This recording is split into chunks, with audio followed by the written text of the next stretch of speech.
જય માતાજી, હું છું બીજરાજસિંહ ઝાલા અને આપ જોઈ રહ્યા છો ઓફિશિયલ ક્ષત્રિય રાજપૂત સમાજ ગુજરાત. વાત કરીએ તો અંબાજીના મંદિરમાં આઠમની પૂજા રાજ પરિવાર પ્રતિબંધ લગાવવામાં આવતા ક્ષત્રિય સમાજમાં ભારે આક્રોશ જોવા મળી રહ્યો છે. ત્યારે શ્રી રાજપૂત કરણી સેનાના રાષ્ટ્રીય અધ્યક્ષ વીરભદ્રસિંહ તેઓએ સોશિયલ મીડિયાના માધ્યમથી વિડીયો દ્વારા દાતાર રાજ પરિવારના સમર્થનમાં આવ્યા છે અને તેઓએ શું કહ્યું તે આપણે સાંભળીએ. સાથે જ ક્ષત્રિય સમાજના યુવાન એવા રવિરાજસિંહ ગોહિલ જેઓએ પણ તેઓનું સમર્થનમાં આવ્યા છે અને હાલમાં જે રીતના ચુકાદો આપ્યો છે કોર્ટમાં હસી મજાક કરીને, એના ઉપર ક્ષત્રિય સમાજના લોકો ખૂબ જ નારાજ છે. ત્યારે હાલ તો આ મુદ્દો ગરમાયો છે અને તેને લઈને ઠેર ઠેર ભારે આક્રોશ જોવા મળી રહ્યો છે. આગળ આપણે સાંભળીએ શ્રી રાજપૂત કરણી સેનાના અધ્યક્ષ. જય માતાજી, જય મા કરણી. હું વિપ્રસિંહ જાડેજા, શ્રી રાજપૂત કરણી સેના પ્રદેશ અધ્યક્ષ. હાલ અંબાજી આઠમના જે પૂજાને હવન થતો હતો એનો હાઈકોર્ટે જે નિર્ણય આપ્યો છે એ અસ્વીકારું છું અને દાતા પરિવાર આજે વર્ષોથી એ પરંપરા ચાલી આવે છે.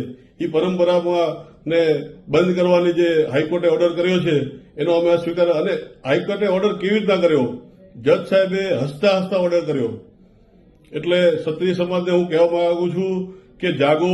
જો આવતીકાલે નહીં જાગો તો આજ પછી કોર્ટ તમને એ ઓર્ડર કરશે કે ભાઈ તમારે પાઘડી નહીં પહેરવાની, બીજા સામાન્ય માણસોની જેમ જીવવાનું, તમારી પરંપરા તમારે ઘરે રાખવાની. આવા નિર્ણયો અવારનવાર થશે.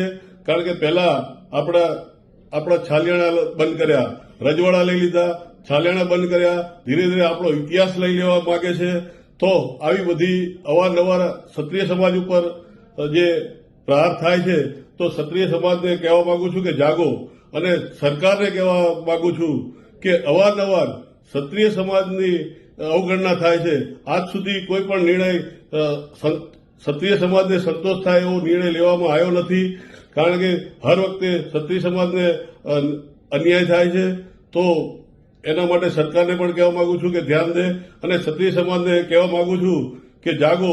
જો નહીં જાગો પોતાના હક માટે અને ઈચ્છા માટે તો આ પરંપરા કાયમ માટે બધે બંધ કરાવશે અને એના માટે બધાએ જાગવાની જરૂર છે. અને દાતા પરિવાર જોડે ક્ષત્રિય સમાજ કરણી સેના હંમેશા ઊભી રહેશે. જય માતાજી, જય મા કરણી. હવે મહારાણાને કહેજો કે ઘરમાં બેસીને પૂજા કરે. સાહેબ, મહારાણાએ જો ઘરમાં બેસીને પૂજા કરી હોત ને તો આજે હિન્દુસ્તાનનો એક પણ હિન્દુ મંદિરની અંદર પૂજા ના કરતો હોત. હવે મહારાણાને કહેજો કે ઘરમાં બેસીને પૂજા કરે. આ શબ્દ ગુજરાતના કોર્ટના માનનીય જજ સાહેબ અને વકીલ સાહેબના છે. તાજેતરમાં જે દાતા સ્ટેટ અંબાજીમાંની પૂજા આઠમના દિવસની જે છે એ બાબતનો જે ચુકાદો આપ્યો છે, ચુકાદો આપતી વખતે હસી મજાક કરતા જજ સાહેબે વકીલ સાહેબને એવું કીધું, બંને વકીલ સાહેબ અને જજ સાહેબ બંને હસી મજાક કરતા કે હવે મહારાણાને કહેજો કે ઘરમાં બેસીને પૂજા કરે. સાહેબ, આ કેવી ટિપ્પણી ક્ષત્રિય સમાજ ઉપર? આ સરકારના ઈશારે જ આ બધા કોર્ટના ઓર્ડર આવે છે. આ કોર્ટ ગુજરાતની કોર્ટ કયો કે પછી સુપ્રીમ કોર્ટ કયો, એ સરકાર કે એ જ બંધારણ છે અત્યારે. બાકી જો આ કોર્ટ બંધારણ પ્રમાણે કામ કરતી હોય તો જ્યારે ક્ષત્રિય સમાજની માતાઓ બહેનો ઉપર પરસોત્તમ રૂપાલાએ ટિપ્પણી કરીને એ વખતે જ્યારે ક્ષત્રિય સમાજના વડીલ આગેવાનોએ પરસોત્તમ રૂપાલાનું પુતળું દહન કર્યું તો ક્ષત્રિય સમાજના એ વડીલો ઉપર કેસ થયો, ગુનો દાખલ થયો. એ વડીલો ત્યારે તારીખ ભરે. પણ જ્યારે રાહુલ ગાંધીએ પ્રધાનમંત્રીશ્રીના માતૃશ્રી વિશે ટિપ્પણી કરી અને એ વખતે ગુજરાતના દરેક જિલ્લા, દરેક તાલુકામાં ભાજપના કાર્યકર્તાઓએ રાહુલ ગાંધીનું પુતળું દહન કર્યું રોડ ઉપર જ, તો એ કોઈ ઉપર ગુના દાખલ ન થયા? જો હકીકતમાં કોર્ટ બંધારણ પ્રમાણે કામ કરતી હોય તો એ તમામ ભાજપના કાર્યકર્તા જેના પુતળા દહન કર્યું એની ઉપર પણ ગુનો દાખલ થવો જોઈએ ને. અને બીજું કે કોઈ પણ માતાઓ બહેનો ઉપર કોઈ પણ ટિપ્પણી કરે, ચાહે રાહુલ ગાંધી હોય તોય ભલે અને પરસોત્તમ રૂપાલા હોય તોય ભલે, એનું પૂતળું નહીં, એને જ હળગાવી દેવા જોઈએ.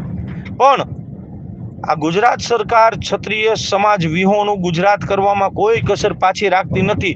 રાજકીય રીતના તો એને સમાજનું પૂરું કરી નાખ્યું, હવે ધીમે ધીમે આ જે થોડું અસ્તિત્વ જે જગ્યાએ છે ત્યાં પણ ક્ષત્રિય સમાજને ટાર્ગેટ કરવામાં આવે છે.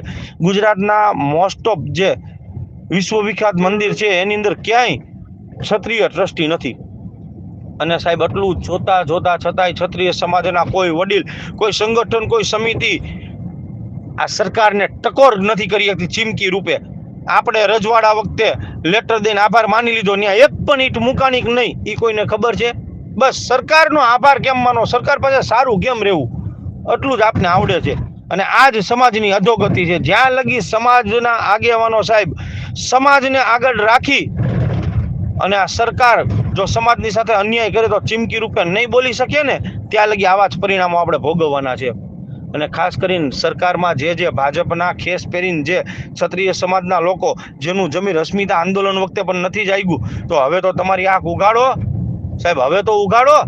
કારણ કે ક્ષત્રિયો વિહોણું ગુજરાત આ સરકાર કરવામાં કઈ પાછી પાની નથી કરતી. ખાસ કરીને મારા યુવાન ભાઈઓને વિનંતી કે જે વડીલ, જે રાજવી કે જે રાજકીય નેતા સમાજને જરૂર હતી સમાજ સાથે નતા ને, એ જ્યારે પણ તમારી સામે કોઈ પણ જગ્યા આવે, ચાહે ભલે 10,000 માણસોની મેદનીમાં આવે કે 10 લાખની મેદનીમાં આવે, તેથી સાહેબ એકવાર ક્ષત્રિય સમાજના યુવાનો એકવાર પોતાનું જમીન જગાડીને ખાલી એટલું પૂછજો હોય એ લોકોને કે સાહેબ જ્યારે આ સમાજને તમારી જરૂર હતી ત્યારે તમે ક્યાં હતા. અને ક્ષત્રિય સમાજ અસ્મિતા આંદોલન પણ ભૂલી ન જતા. અને આ જે કાંઈ નિયમો આ નવા સરકાર લાવે છે, અને સાહેબ એવું કે હવે મહારાણાને કહેજો કે ઘરમાં પૂજા કરે, આ શબ્દો પણ ક્ષત્રિય સમાજ ન ભૂલતા.